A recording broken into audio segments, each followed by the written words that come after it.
L-iżball tal-Kap tal-Oppożizzjoni dwar kalkolu sempliċi fuq il-pensjonijiet kien ċentrali lejn tmiem il-ħdax il-jum tal-kampanja elettorali. Dan għaliex Busuttil irrepetih u l-Prim Ministru esponih b'mod mill-aktar sempliċi.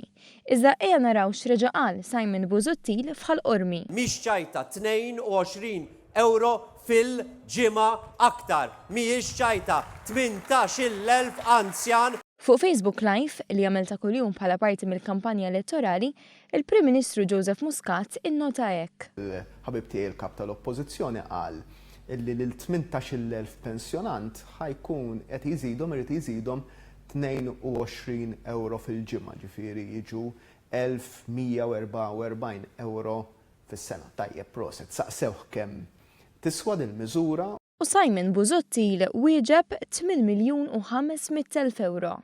Miżura illi ser tpoġġi 8,5 miljuni flus, 8,5 miljuni euro fil-bwiet ta' dawn it-18,000 pensjonant. Iżda kif innota l-Prim Ministru l-iżball kien evidenti. Qal li din tiġi tiswa 8 miljuni.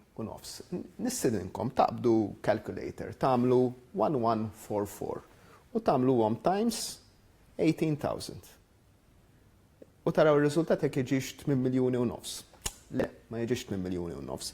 Jiġi 20,500,000 euro. U f'din il-kampanja elettorali, Busuttil qed jinqabad jew ma jagħtix dettalji jew l-ftit li jagħti ikunu ħżiena. Il-costings tagħha hekk ma jistgħux ikunu preċiżi. Dan kollu seħħ fjum li matulu pajjiżna reġenata ċertifikat mill-Kummissjoni Ewropea għat-tmexxija ekonomika preżenti. B'hekk ħareġ aktar il-kontrast bejn Joseph Muscat u Busuttil. Fil-verità, ir-responsabilità kbira.